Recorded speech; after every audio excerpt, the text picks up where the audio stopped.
Of all the forts in India, the fort at Janzira occupies a very special place. It is the rarest of a rare kind, a sea fort. And military historians believe that forts of this kind are almost impossible to subdue. And true to this belief, this fort remained unconquered throughout its career 3.5 centuries long. Long years ago, this was a small fishing village occupied by the Koli tribesmen, who made a fortification here with wooden logs, thick wooden logs, as a protection against sea pirates who marauded them. And when the Siddhis discovered the strategic significance of this place, they built a massive fort here, which was almost invincible. Siddhis, originally from Abyssinia, were imported by Adil Shahi rulers as bodyguards, soldiers, able seafarers, and they pleased their masters so much that they were given increasing positions of responsibility. And across centuries, they became the de facto rulers of this place.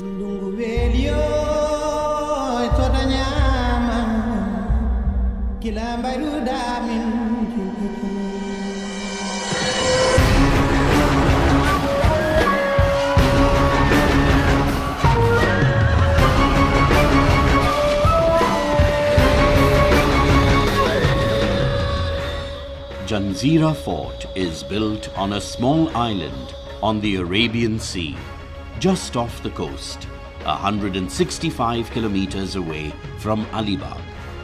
The distance from the beach is about 2 kilometers.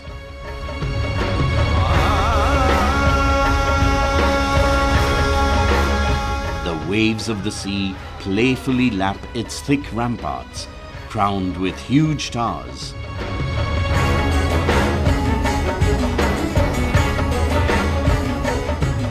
This has been the seat of the Siddhis, Nawabs of Abyssinian origin, for over 500 years. A bastion that couldn't ever be conquered by any invader.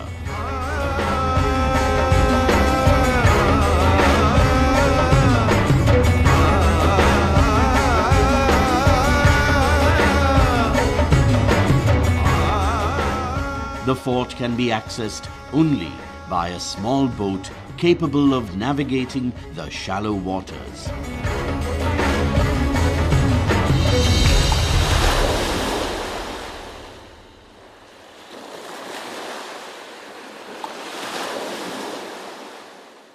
These Siddhis, we don't know exactly when they became a sizable sailor community, sizable naval force on the west coast of India.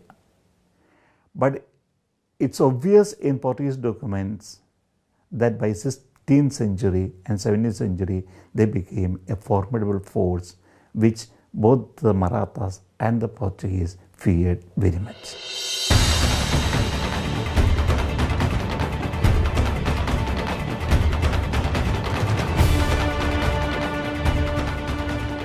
India is a country with a long coastline.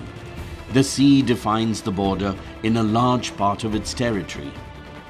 It is a bit surprising that those who ruled the land didn't quite understand the strategic significance of marine forts like Janzira.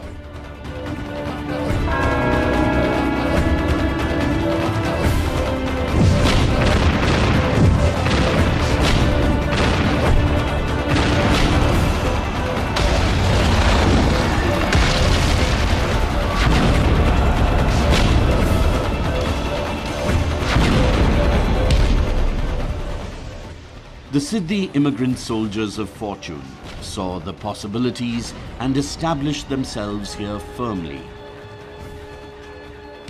They fought many fierce sea battles with the Dutch, Portuguese, French, British, Mughals and the Marathas in the next 400 years. But no one could oust them.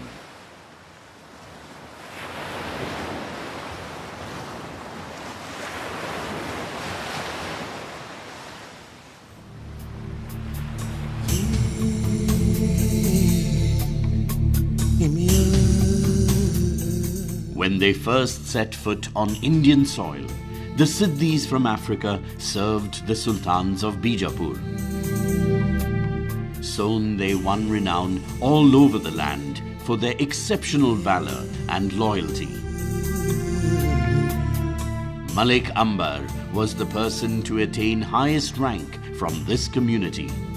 Legend has it that when Jahangir repeatedly failed to defeat him on the battlefield, he ordered a likeness of Malik Ambar to be fabricated. He used to shoot arrows at it to vent his frustration. Power emerges in the great Malik Ambar, and all Africans from all over India, they looked towards him as a savior. He was a rising star who became the commander-in-chief of Nizam Shah in Ahmednagar. And he actually emerged as a hero, very religious person, and he crossed sword against Jahangir. He was a top-class diplomat, a brave man. All Africans who were in India rallied around him.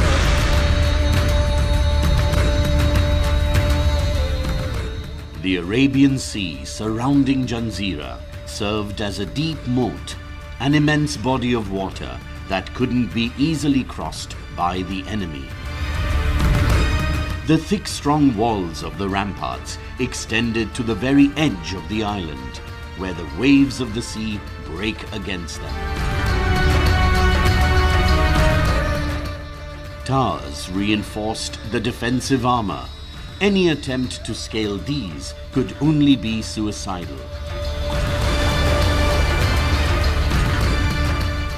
Cannons placed on the ledges of these towers could easily target any intruder.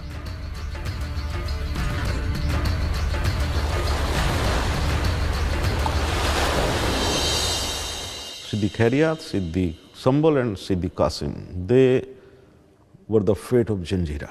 All the sea forts, all along the coast of Western Coast were manned by these Africans. Whoever may be the ruler, but they were manned by these Siddhis because they were natural seamen. The Siddhis were so powerful and they were so fanatic. They protected Janzira jealously, religiously.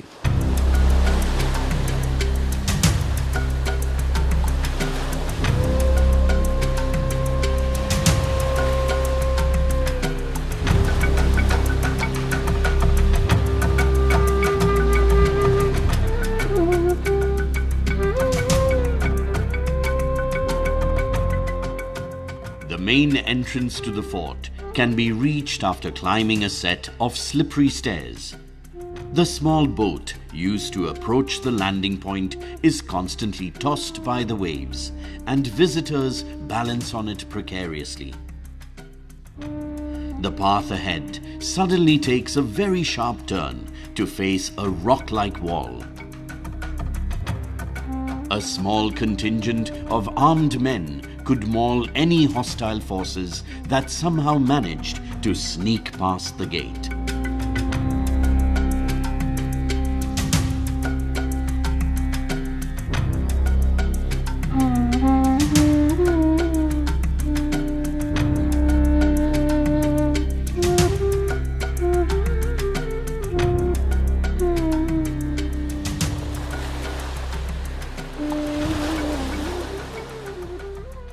यहाँ से देखो किले का main प्रवेश द्वार, जहां से अभी हम लोग जस्ट किले में एंट्री किए।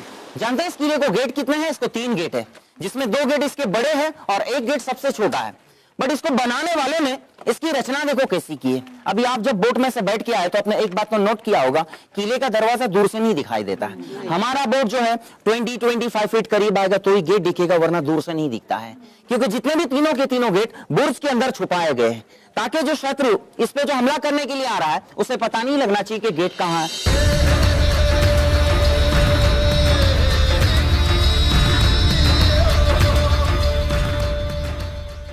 One can have an idea of the strength of these walls by recalling that they stand firm after facing the relentless assault of salty spray for over 500 years.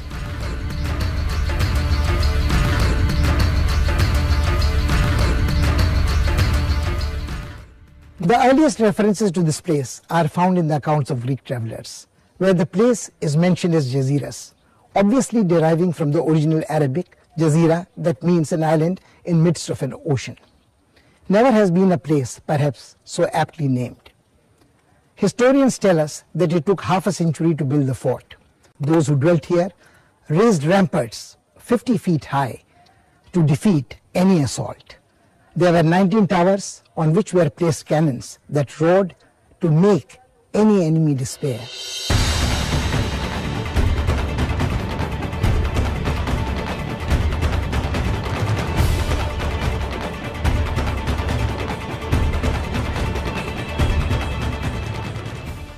Long-range cannons are invaluable in a sea fort. The cannonballs could strike battleships much before they came close enough to cause any damage.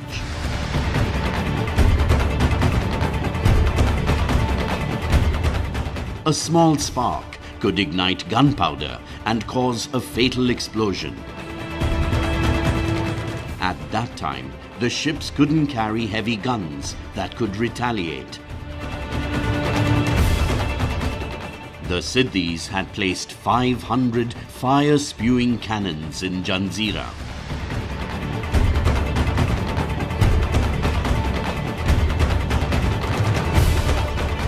Since the Siddhis were already stationed in the vicinity of Bombay in such a powerful fort, there were guns made in Europe in 1665. Cannons, they were lying there in 1657, it is recorded. Great gun Kallal Bangdi captured from Maratha is there. It was a very well protected fort, exclusively for Siddhis, and they were a terror. Even the British had to pay them taxes. They did not allow any ship to cross that area in the water. So they protected practically the richest port of Mughal India at Surat.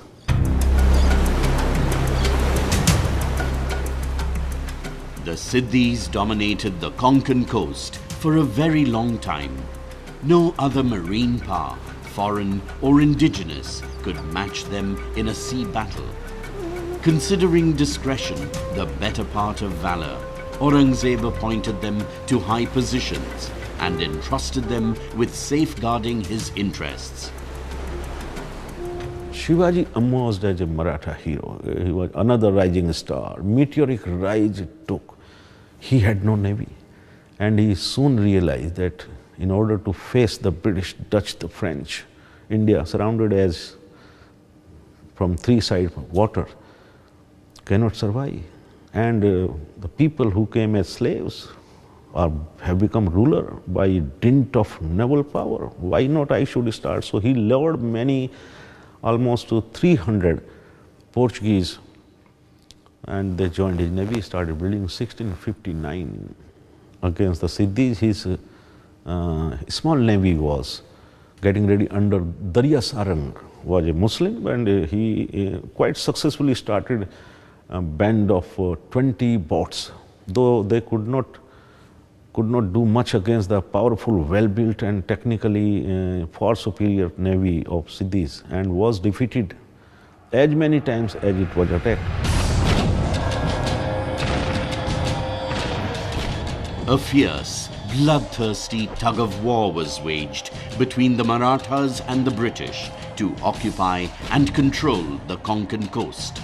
The Begum of Janzira petitioned the Maratha for protection after her husband, the Sultan, was assassinated.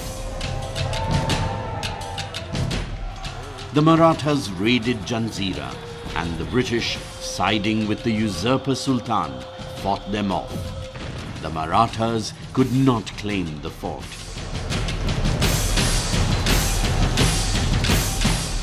Aurangzeb's time, they became royal commanders, Siddhis, because they were fighting Marathas. For 150 years, Marathas attacked them, right from the time of Shivaji, from 1659 onwards. Never ever this fort was captured, because the politics of the time, the diplomacy of the time was such that Portuguese, the French, the Dutch, the British in the vicinity of Bombay, they all sided with the Siddhis, provided them arms and ammunition, even cash. Shivaji's capital city, Raigad, can you believe it remained under the possession, physical possession of the Siddhis of Janzira for 60 years, along with so many other forts.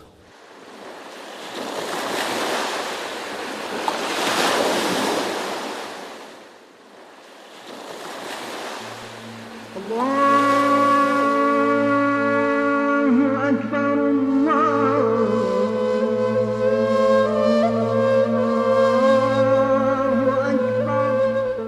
Janzira enjoyed peace and prosperity during the reign of Siddhi Sultans.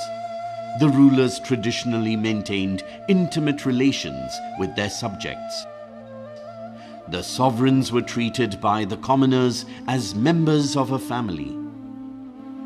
This bond was cemented by the awareness that enemies on all sides had to be faced together. Life and death were shared equally. Siddhi Nawabs, who had started as slaves, could understand very well the sorrows and joys of the underprivileged. A unique feature of the Siddhi story and the history of Janzira fort is that the ruling dynasty here did not belong to an illustrious imperial line, nor were they invading conquerors who conquered the province and named it their kingdom. They entered India as professionals and earned great riches and fame through their prowess. Once they decided to settle down here, they identified unabashedly as children of India. They married with the local people. In the beginning, it was possible to distinguish between the foreigners and the local, but as the bloodlines mingled, it became increasingly difficult to do so. At the time when India became independent, some 3,000 families stayed within the precincts of this fort. They belonged to 4 different communities: Siddhi Muslims, the Marathas, Koli fishermen, and the Bauds.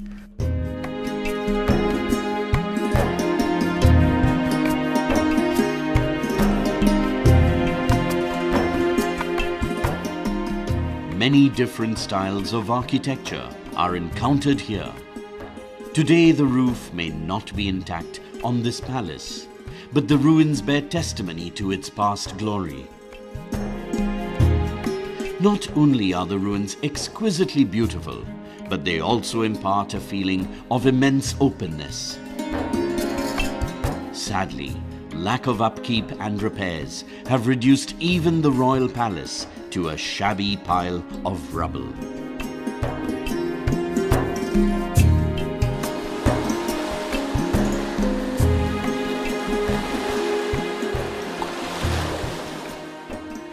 If you look at the fort like Janzira, or if you look at a fort like, let's say, Vijayadurg, which is not very far from Janzira, you will find that these forts are extremely strategically and importantly located at certain nuclei where trade junctions take place. Where, let's say, riverine trade is coming down from the Western Ghats region and meeting the Arabian Sea. Now, this is where the toll is set up. This is where the tax barriers come up.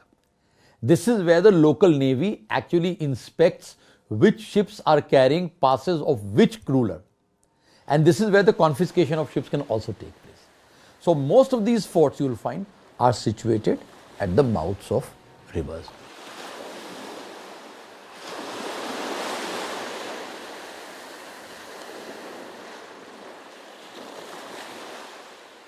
ये समंदर पूरा खरा ही खरा, और बीच में देखो 2 house बनाए लेते अल्लाह ने, वो देखो पानी पी के कितना पाक था। ये पानी से हस्तियाँ अंदर बढ़ती चली किले में।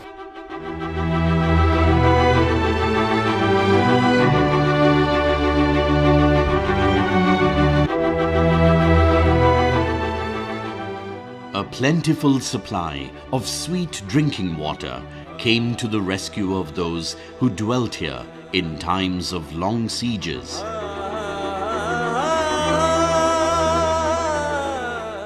There are many stepwells within the fort that provide drinking water round the year.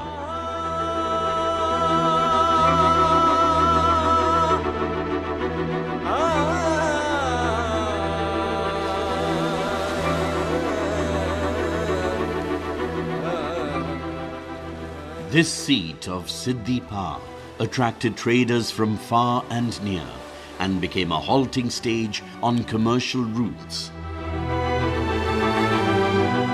European companies are now demanding more goods from India to export to the European markets and the British markets and so on and so forth. So there is a growing globalization of this coastal economy, as it were, from the 16th century onwards. As a consequence of this global integration, increasing globalization of this economy, the revenue generated in this area is now increasing. More surpluses are being generated in this area, and there is more surplus to be tapped. Therefore, not only are more surpluses available to these local magnates and these autonomous power centers to build forts as symbols of power, but these forts then play a very important role in the tapping of this revenue. The Siddhis of Janzira were not merely peerless seamen. They were also exceptionally far-sighted. They knew how traders and merchants could add to their wealth.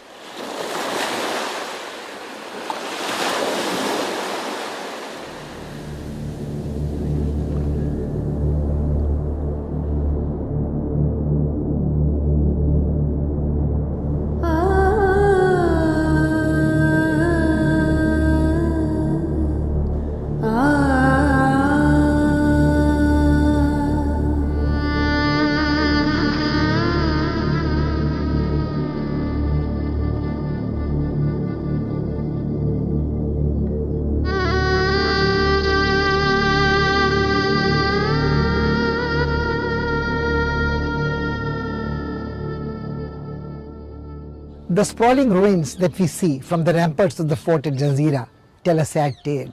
The scale is almost like that of Rome. They tell us of the days when this place too has seen grandeur and glory. Today it is difficult to imagine. Behind all this verdure lie ruins, buildings, palaces where lived kings and queens, where they used to be dazzled by markets, where came traders from all over the world. Only sad memories remain and linger on of the age gone by.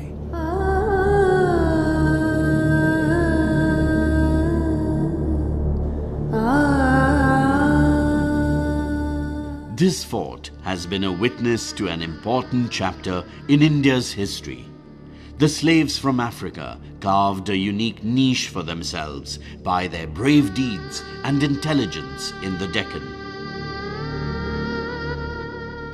Today, they are remembered not only for their naval prowess, but also for their contribution to our pluralistic heritage.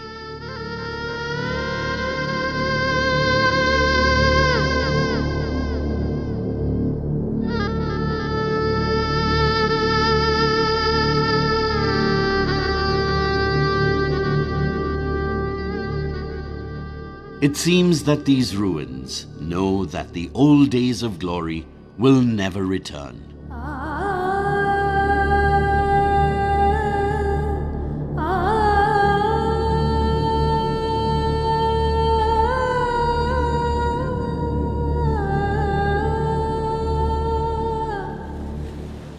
As the sun sets, Janzira slowly recedes out of sight into the descending darkness.